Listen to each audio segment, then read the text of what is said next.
Éxodo 36.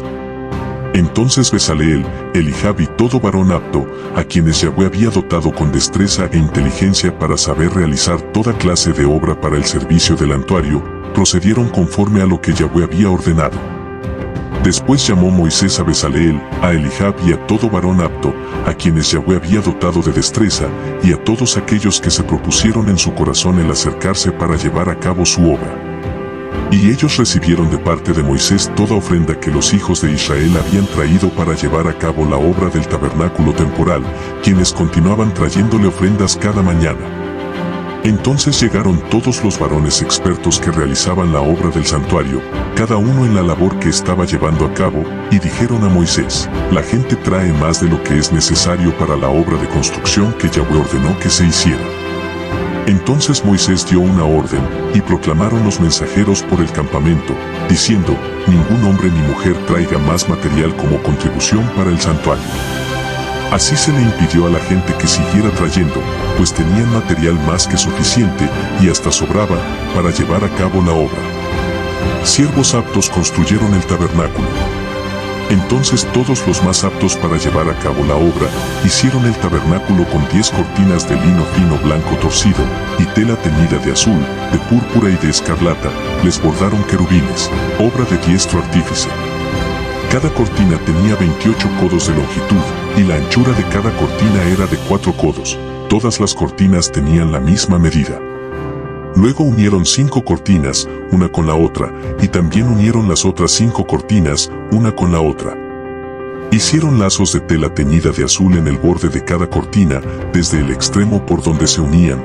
Lo mismo hicieron en el otro extremo de la cortina, por donde se unían a la otra cortina. Hicieron 50 lazos a una cortina, e hicieron 50 lazos en el extremo por donde se unían a la otra. Los lazos se correspondían unos con otros. Además, hicieron 50 ganchos de oro, para unir las cortinas una a la otra con los ganchos, de manera que el tabernáculo formara un solo conjunto. También hicieron cortinas de pelo para la cubierta del tabernáculo, hicieron 11 cortinas.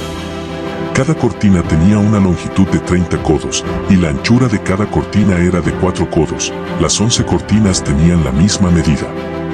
Luego unieron 5 cortinas una con la otra, y las otras 6 cortinas también una con la otra. Hicieron 50 lazos en el extremo de la cortina por donde se unían, e hicieron 50 lazos en el otro extremo de la cortina, por donde se unían a la otra.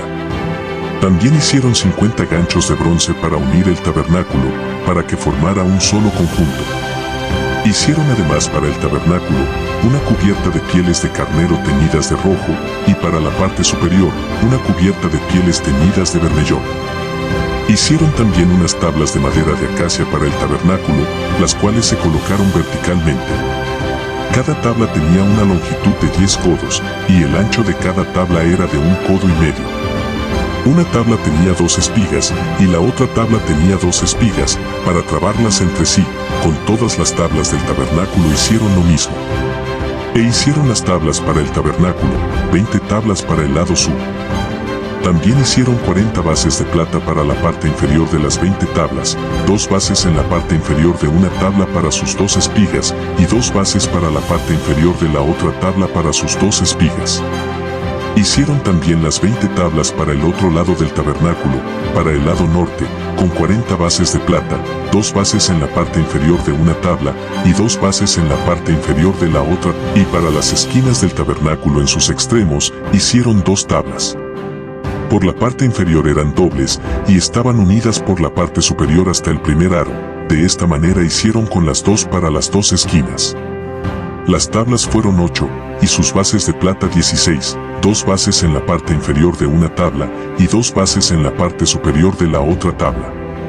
También hicieron las barras de madera de acacia, 5 para las tablas de un lado del tabernáculo, 5 barras para las tablas del otro lado del tabernáculo, y 5 barras para las tablas de los extremos del tabernáculo, al occidente. Luego hicieron que la barra central pasara por en medio de las tablas de un extremo al otro. Las tablas las recubrieron de oro, e hicieron de oro sus aros por donde debían de atravesar las barras, y las barras las recubrieron de oro. Confeccionaron además un velo de tela teñida de azul, de púrpura y de escarlata, y de lino fino torcido, y le bordaron querubines, obra de diestro artífice. Luego le hicieron 4 columnas de madera de acacia y las recubrieron de oro, sus capiteles eran de oro, y les hicieron 4 bases de plata. Para la puerta del tabernáculo confeccionaron también una cortina de tela teñida de azul, de púrpura y de escarlata, y de lino fino torcido, obra de tejedor, con sus 5 columnas y sus 5 capiteles. El recubrimiento de su parte superior y su cubierta eran de oro, y sus 5 bases eran de bronce.